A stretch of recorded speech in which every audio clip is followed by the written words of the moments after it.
When I was a kid, I went to Joe's Barber Shop down on Louisiana Avenue. It wasn't the best shop in town. It smelled like Vitalis and cigarette smoke, and Ken's Barbershop up the street had a chair that didn't pinch your ass when you sat down. But the reason I went to Joe's is because he had the best collection of comic books, bar none. All Ken had was Field and Stream and a couple old Motor Trends.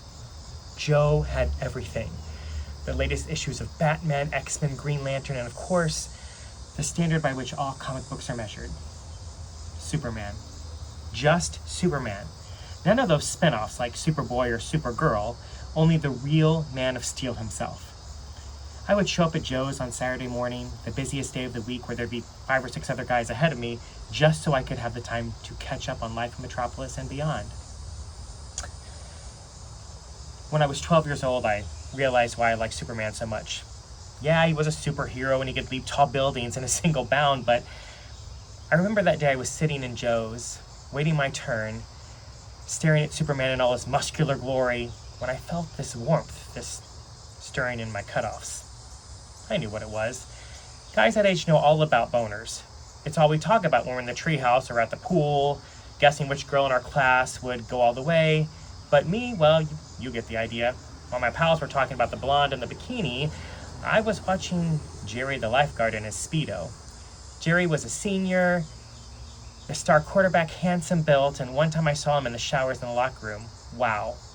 Anyway, I got to the end of the comic book and I saw the ads for joy buzzers, x-ray glasses, joke books, and gadgets, crap like that. But in the corner, there's this quarter-page ad, free, power for muscles fast.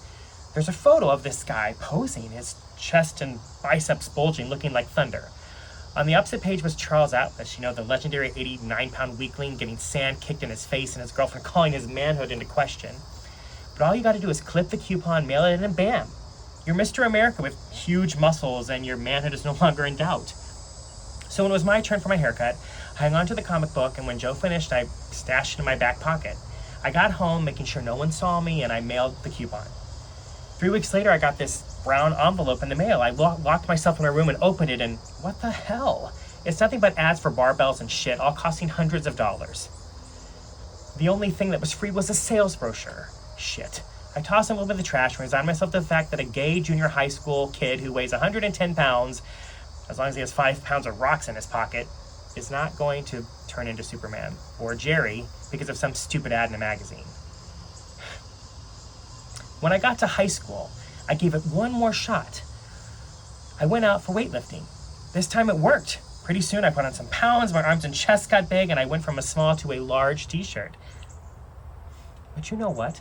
I realized that while I might have been getting big on the outside, I was still the same kid who sat in Joe's barbershop and gazed with envy at the Man of Steel. Hell, I still am. And it occurred to me, why does Superman need all those muscles? He's from Krypton. He's got superpowers on Earth without the huge biceps.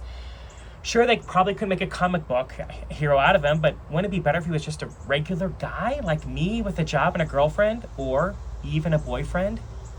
Hey, it could happen. Just because you can save the world doesn't mean you have to look like you can.